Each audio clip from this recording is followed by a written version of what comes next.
E Deus tem para nós uma unção nova para esse segundo semestre, amém? Porque a gente passou já 6 meses do nosso ano, a gente começa com um gás, com uma força, mas a gente precisa de renovar para os próximos 6 meses, não é verdade? Quem sentiu que esse ano passou mais rápido que os outros? Deixa eu ver. Quem acha que passou mais devagar? Mais rápido, né? Vai sempre passando mais rápido.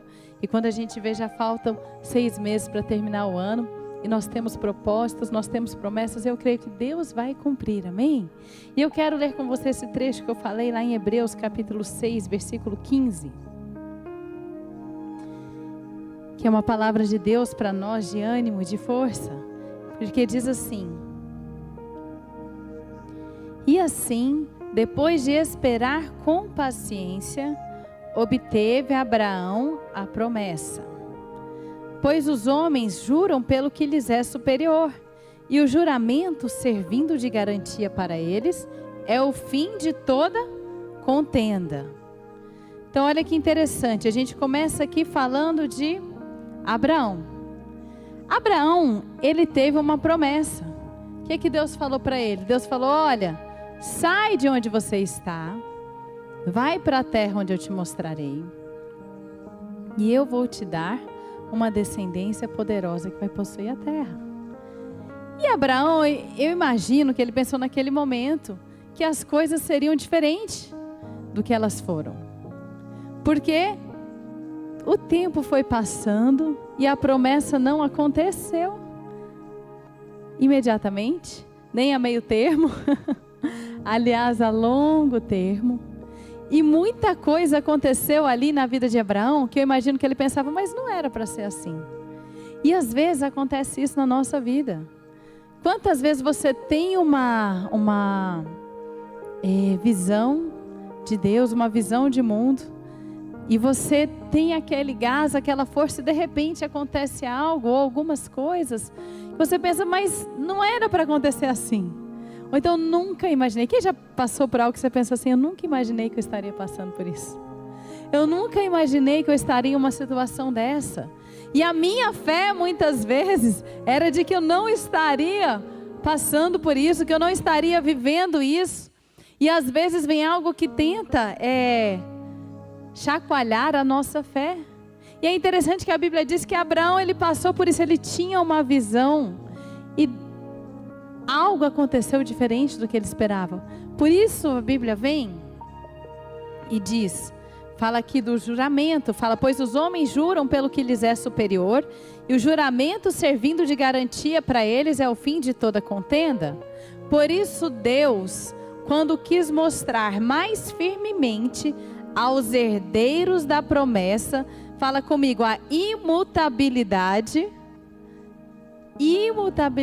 do seu propósito, e eu vou continuar lendo, se interpôs com juramento, para que mediante 2 coisas imutáveis, nas quais é impossível que Deus minta, forte alento tenhamos nós, que já corremos para o refúgio, a fim de lançar mão da esperança proposta.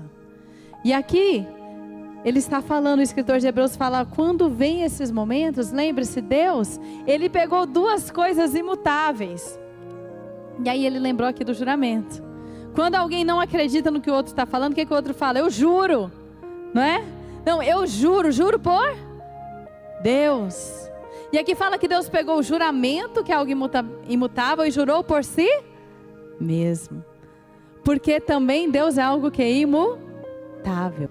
Mas Deus pegou 2 coisas imutáveis, ele jurou, e ele jurou por si mesmo, para mostrar, a minha palavra não muda. E é por isso que eu pedi para você repetir, porque quantas vezes o nosso mundo balança, e a gente fala, Deus, não era essa visão que eu tinha, não era assim que eu imaginava, e a nossa fé é colocada à prova, mas ele mostra que Deus falou, eu sou imutável. Sabe, o que muda é a nossa visão, é a nossa capacidade de enxergar, porque nós não temos a capacidade de enxergar como Deus. E muitas vezes, quando a gente vê mudanças no caminho, a gente pensa que não vai chegar ao destino. Mas ele continua dizendo, a fim de lançar mão da esperança proposta, a qual temos por âncora da alma, segura e firme, e que penetra além do véu, onde Jesus, como precursor, entrou por nós, tendo se tornado sumo sacerdote para sempre, segundo a ordem de Melquisedeque. Âncora. O que a âncora faz? Qual é o papel da âncora? Se o mar tivesse calmo sempre, se não tivesse correnteza, precisaria de âncora? Não. O navio ficaria ali parado.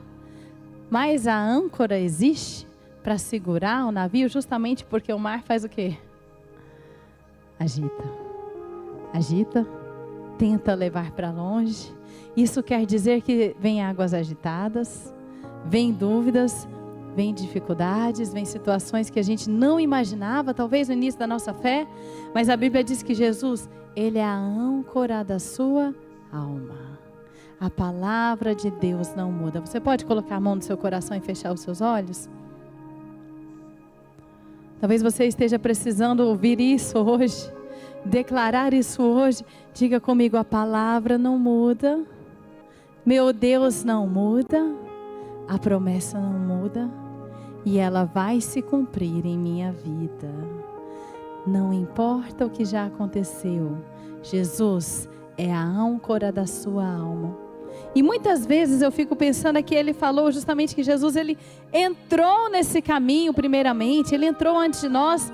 Se para nós hoje está difícil, já conhecendo a história, já sabendo que Jesus veio, que ele morreu, que ele ressuscitou, imagina os discípulos. Imagina os discípulos que andaram com Jesus. Aquelas pessoas viveram tanto tempo esperando o Messias. Gente, nós somos muito privilegiados, porque nós vivemos em um tempo pós-messiânico. Jesus já veio. Jesus já conquistou para nós o perdão. Ele já mandou o Espírito Santo que não nos abandona. Quantas vezes você está passando por algo muito difícil e vem aquele refrigério do Espírito Santo? Sabe por quê? Porque Jesus já morreu e ressuscitou. Mas os discípulos, eles ainda aguardavam o Messias, e eles não tinham a revelação ainda de tudo que Jesus iria fazer. E a Bíblia fala que Israel era cativo, Israel era dominado pelo Império Romano, e já tinha sido por tantas nações, né? A gente vê o Velho Testamento ali, depois que eles abandonaram a Deus, tantas nações vieram, Babilônia, Síria, e oprimiram Israel. E aí naquele momento era o Império Romano que oprimia Israel, e era muito difícil, e eles esperavam que viria um Messias e faria o quê? Os libertaria.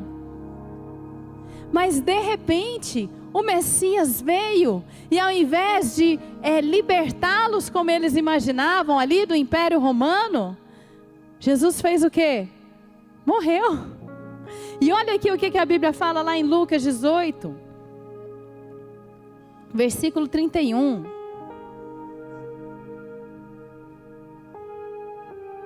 Lucas 18, 31.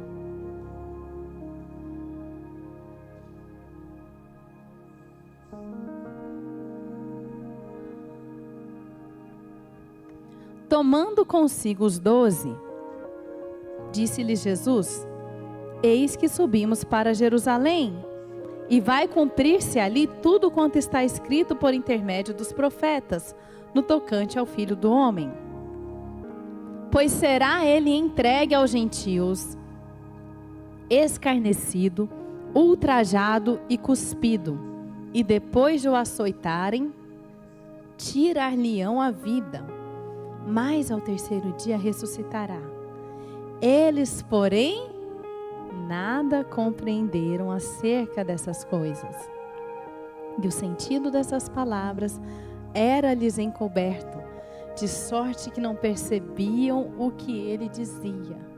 Imagina se eu e você, às vezes tem coisas que acontecem, de repente a gente fala: meu Deus, não era para ser assim, né? Você está andando assim uma linha reta, você está vendo tudo acontecer, dar certo na sua vida, de repente você sente assim, pá, uma queda, e você fala: não era para ser assim. Imagina os discípulos que esperavam que Jesus fosse coroado rei ali, tomasse o reino, né? E libertasse Israel do império que o oprimia. De repente Jesus morre. Eles nem entendiam, Jesus falava, eles nem entendiam, era difícil. Imagina ali o quanto não chacoalhou o chão embaixo deles. Mas Jesus é a âncora firme da nossa alma. Deus estava fazendo algo maior. Muito mais do que libertá-los momentaneamente. Jesus estava libertando do pecado. É impossível a gente ser feliz. Quantas pessoas tendo tudo não tem nada, sem essa liberdade que Jesus traz de corpo, alma, mente e físico também. E aí Jesus estava conquistando tudo. E justamente porque aconteceu algo tão difícil, eles alcançaram um nível novo que eles nunca alcançariam com Deus, se Jesus não tivesse cumprido da maneira que Ele cumpriu. Imagina os discípulos, o povo de Israel, quando eles foram libertos do Egito, ali um tempo atrás, e eles achando que iam chegar na terra prometida, e de repente vem na frente o mar, e atrás vem os egípcios. Mas se isso não tivesse acontecido, eles nunca veriam o mar vermelho se abrir, eles nunca teriam a experiência com Deus que eles tiveram. Imagina Pedro, os discípulos dentro do barco, e Jesus falou, a Bíblia falou, a gente cantou, né, sobre isso hoje, não tenho medo. A Bíblia diz que Jesus falou para os discípulos, vão para o outro lado. Eles estavam debaixo da palavra de Deus.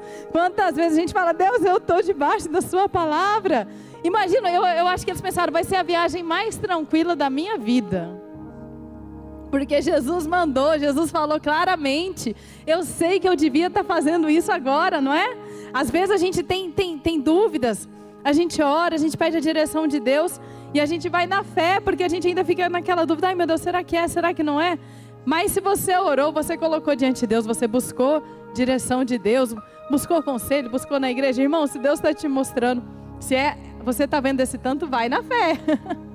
Vai na fé, mas aí chega lá no meio, tem alguma tribulação, você pensa, ai, será que eu devia estar fazendo isso? Mas tem vezes que não. Jesus tinha falado claramente, vão para o outro lado. Então eles descansaram, né? Quem aqui já às vezes descansa, fala, eu tenho certeza que eu devia estar assim. De repente vem uma tempestade, de repente vem algo que eles não esperavam, eles pensavam, nós vamos morrer. Não era para estar acontecendo assim, mas se não tivesse acontecido daquele jeito, eles nunca teriam visto Jesus andando sobre as águas. Se não tivesse acontecido daquele jeito, Pedro nunca teria a experiência de andar sobre as águas e sentir Jesus tirando dali, sentir a segurança, o apoio, a presença de Jesus. Deus tem algo maior para você. Creia. Tenha Jesus como âncora da sua alma. Tem algo maior para acontecer. Se não está acontecendo como você imaginava, se veio uma tempestade que você não imaginava passar, se veio algo difícil que você fala, Senhor, não estava isso escrito no livro aqui da minha cabeça, né?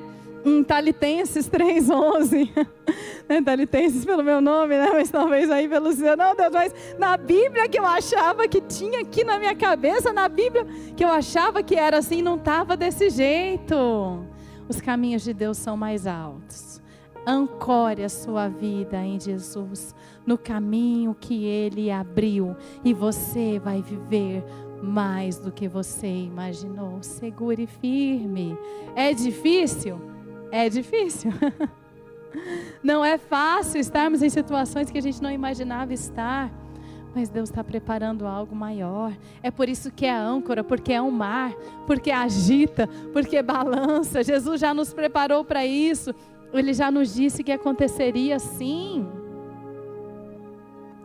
Mas a promessa, fala comigo, como a gente falou no início, é imutável. É imutável. Abraão viveu muito mais do que ser pai. Abraão foi pai de Israel. Abraão foi pai da fé. Abraão é nosso pai. Abraão teve experiências com Deus que nós sonhamos em ter. Abraão herdou tantas coisas na vida terrena e também na vida por vir com Deus. Imagina o tamanho do galardão de Abraão. Deus falou, né? O seu galardão é grande. Deus tem algo grande para nós, mesmo diante dessas situações que a gente não imaginava. E aí, para terminar, quero ler com você lá em João capítulo 10, versículo 9. que nós possamos iniciar esse segundo semestre entrando pela porta que Jesus abriu. Deus tem um segundo semestre abençoado para você, em nome de Jesus. Você pode virar para a pessoa do seu lado e falar: eu declaro um segundo semestre de bênçãos. Eu declaro um segundo semestre de vitórias, muito mais do que você imaginou. Em nome de Jesus, que a gente possa entrar, como diz aqui em João 10, versículo 9. O nosso Senhor Jesus que está nos dizendo, Ele diz: eu sou a porta. Se alguém entrar por mim, será salvo. Entrará, sairá e achará pastagem. O ladrão vem somente para roubar, matar e destruir. Eu vim para que tenham vida e a tenham em abundância. A palavra de Deus não mudou. Deus não quer que você nesse segundo semestre apenas sobreviva. Ele não quer que você apenas viva. Ele tem vida em abundância. Não é uma vida dominada pelo medo. Não é uma vida dominada pela angústia. Mesmo que venham tempestades, Ele diz: eu vim para que tenham vida e a tenham em abundância. Que nessa noite nós possamos entrar por essa porta e viver como esses homens e mulheres da Bíblia que nós conversamos, que nós falamos, citamos, viveram vida em abundância em Jesus. Amém? Você pode ficar de pé? E nós vamos orar. Eu quero te convidar a fechar os seus olhos nessa noite. Aproveite esse momento para orar, para ouvir a voz de Deus. Quantas vezes nós temos tantos afazeres e muitos realmente nós precisamos fazer. Mas nesse momento você tem o privilégio e eu de estar somente conversando com Deus. E nós estamos na casa de Deus. E a Bíblia diz que quando o povo de Deus ora aqui, Deus ouve, Deus responde. Diga: Senhor, eu quero entrar por essa porta. Diga: Senhor, eu quero, Senhor, entrar pelo caminho que o Senhor abriu. Pai, quantas vezes a angústia, o medo, a incerteza, Deus, e até lembranças difíceis vem tentar nos tirar da promessa, Senhor, mas o preço pago foi muito alto. O Senhor já levou sobre si todas as nossas dores e angústias, para que nós tenhamos uma vida em abundância. Senhor, que nesse segundo semestre, Pai, aquilo que cada filho e filha sua tem colocado aqui na Tua presença, tem pedido, possa ser alcançado. Que haja vida em abundância, cheia da presença do Senhor, em nome de Jesus. Amém? Que Deus abençoe a sua vida, o seu próximo semestre.